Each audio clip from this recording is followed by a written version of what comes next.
Well, here we are again. We're going to have one more thing to say about Genesis. The term Genesis, or generations, means the history or the story.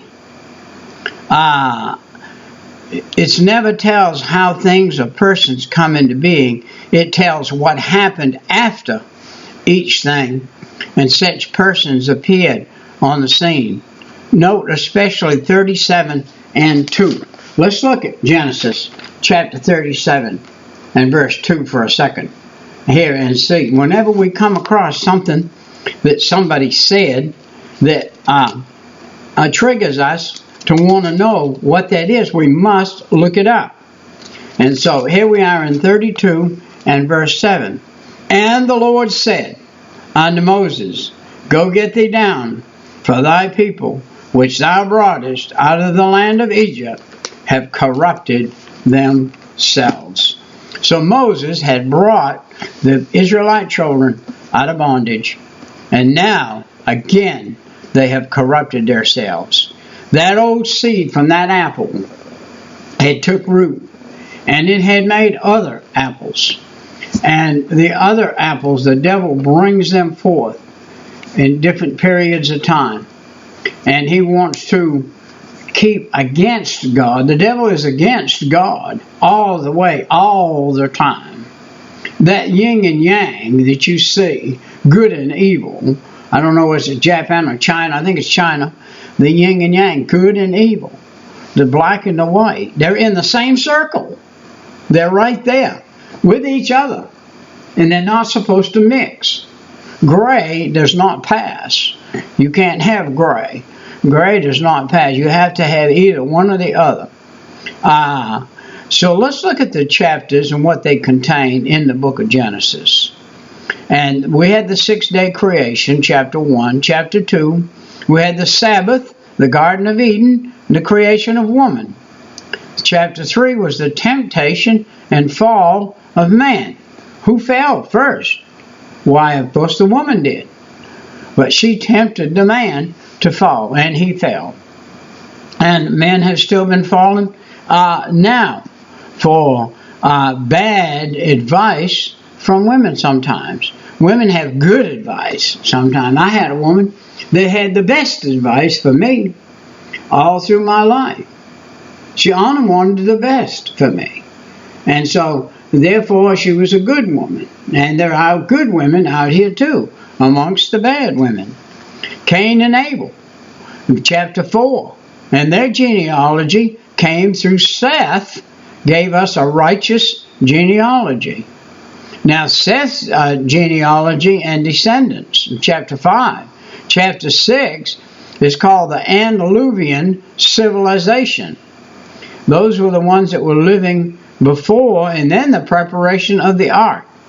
Now, all of the Antediluvians died except Noah and his 3 sons and their wives and his wife, and 7 altogether. Now, verse 8 chapter 8 tells us about the flood waters abating.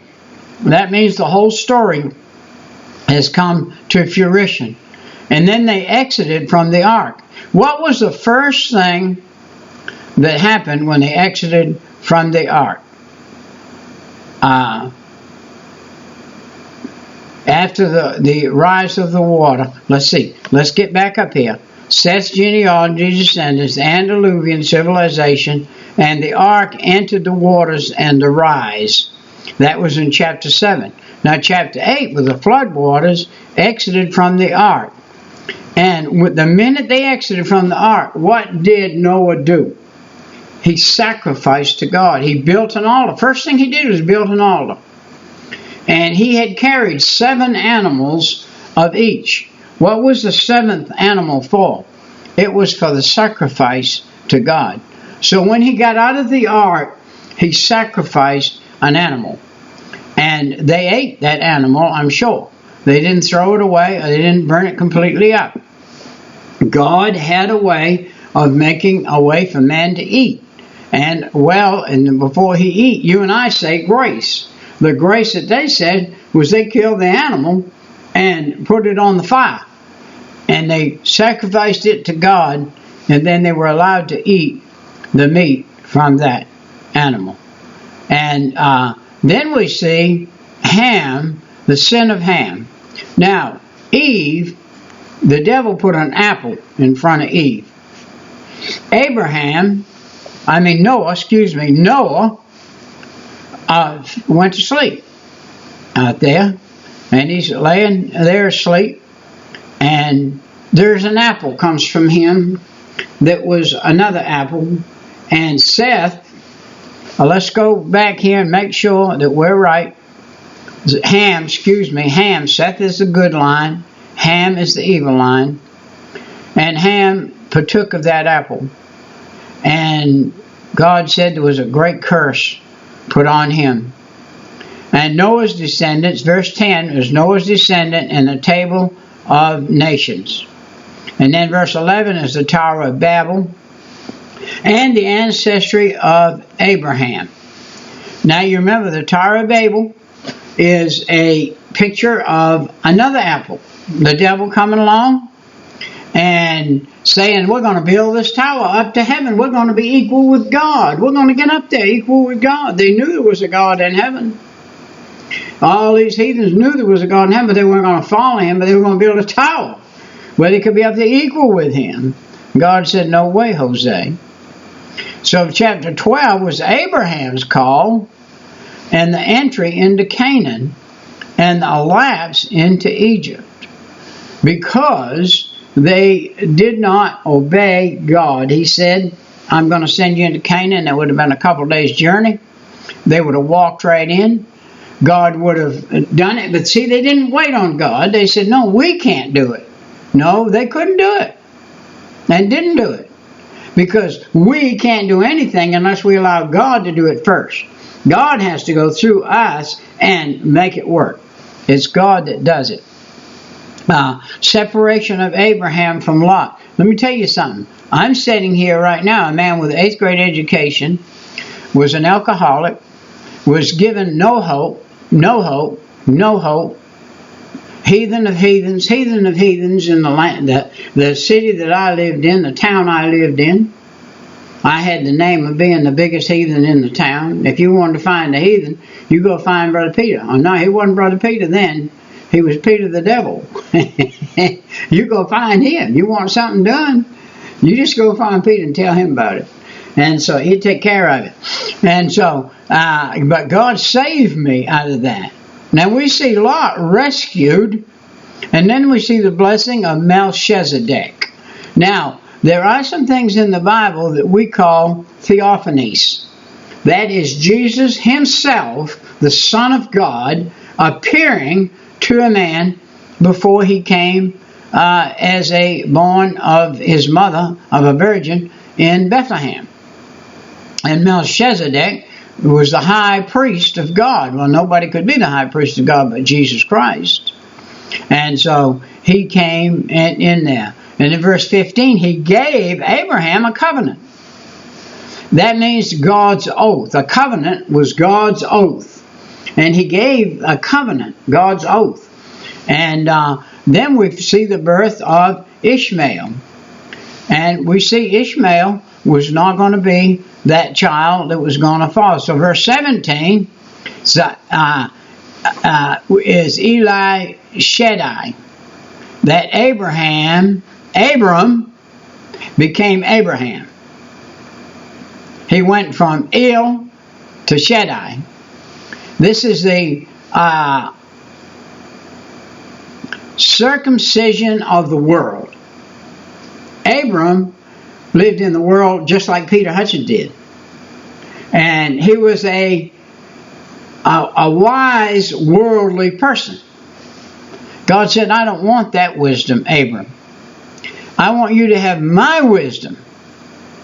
I'm going to add to the end of your name this little thing. I'm going to add Ham in there. You are now Abraham. And so he became Abraham. And this was the circumcision of the old. He got circumcised of the old. And circumcision is when a baby is born, there's a cord and it's clipped off, and sometimes the bad terminology for some maybe, but it's an extra bunch of skin, and it needs to be cut off. And it's a painful thing if you wait late in life. If you do it when you're a baby, it's painful to the baby, but the baby is going to cry and whatever, and we don't spare for the crying most of the time. We just allow it. And so, but when you're an older person and you get circumcised, that's a different story. So, we see in chapter 18 the visit of the angel of the Lord, the intercession for Lot. Wow. And again, we believe also this was a theophanies, a time that Jesus appeared again. We see the destruction of Sodom and Gomorrah, chapter 19. This is after they refused the message from the angels and the Lord God himself, and they refused the message. So Abraham lapses at Ger, and chapter 20. And then we see 21, the birth of Isaac, and then which was God's chosen child. And we see Hagar and Ishmael cast out because it was a mistake. And it was a bad mistake, and we're living today with the mistake, still here, still the mistake, still giving problems, and always will until the end of the earth. Chapter 22 is the offering of Isaac on Mount Moriah. Wow. This is where a man, believing in God, was willing to sacrifice his son if he had to. And God said, no, I agree. Abraham, only he called him, Abraham. He said, God provided you a sacrifice. Look right over there, there's a ram. He looked over there and there was a ram caught in the thicket. So we see Sarah's death, burial in the cave at Machpelah. And then we see in 24, Rebecca becomes Isaac's bride. Beautiful, beautiful story. Read chapter 24. One of the beautifulest stories in the whole Bible. How God had raised Rebecca and he had raised Isaac over on the other side of the country. And he had planned for them to be married and to bring forth godly children. Abraham weds Keturah. And then the birth of Esau and Jacob, and the sale of the birthright. Now again, this is what we talked about, that Esau and Jacob had that little battle inside of Mama's womb, and Esau came out first, and Jacob was supposed to. So there had to be, Jacob did a little bit of deception there to get the birthright, but he got it. Isaac's covenant, and he lapses into at Ger. And 26, chapter 27 is the stolen blessing. Wow, that's quite a story. You need to read that. Chapter 28, they call it the stolen blessing because the only way that Jacob got it was he swapped it for a porridge with him. I don't know how it's considered the stolen one, but anyway, it was stolen by Esau in the womb. And so it was given back to Jacob. Jacob at Bethel and the ladder vision. This is where a ladder comes down from heaven, and Jacob sees it. And then chapter 29, Jacob at Haran. Chapter 30, Jacob's family and service at Haran. 31, Jacob's flight to Haran. 32, Jacob became Israel. Wow. This is a sacred word in God's words. Wrestling with an angel of God, Jacob meets Esau. Again, here's Jacob and Esau had this battle and this war, and they meet each other, and they both have prospered and great gain worldly wise. Now we see chapter 34 is where Diana, her shame at Shechem. And 35 is Jacob at Bethel, and the birth of Benjamin, the death of Rachel, Isaac, the generation of Esau. Chapter 37, Joseph, hated by his brothers, sold into Egypt. Chapter 38, shame of Judah and Tamar. Yes, terrible. Chapter 39, Joseph in Potiphar's house. An example for you and I to follow. Joseph in prison interprets the dream. Chapter 40. 41, Joseph interprets Pharaoh's dream, becomes ruler. And it's amazing. Joseph's brother's first journey to Egypt. What is amazing is that he was God's child even when he was in prison. And Joseph's brother's second journey to Egypt with Benjamin, chapter 43. 44. Benjamin is accused of theft. Chapter 45. Joseph reveals himself to his brothers. 46. Jacob journeys to Egypt. 47. Jacob appears before Pharaoh. 48. Jacob blesses Manasseh and Ephraim. 49. Jacob's dying and the blessing of his sons. Chapter 50. Jacob's death, the last days of Joseph. Wow. We went through 50 chapters and looked at all of these things. God was in all 50 chapters. He was the guy that brought forth the good from the evil that is in this world. Well, our time has come and gone. We will see you next time. Right. Bye-bye.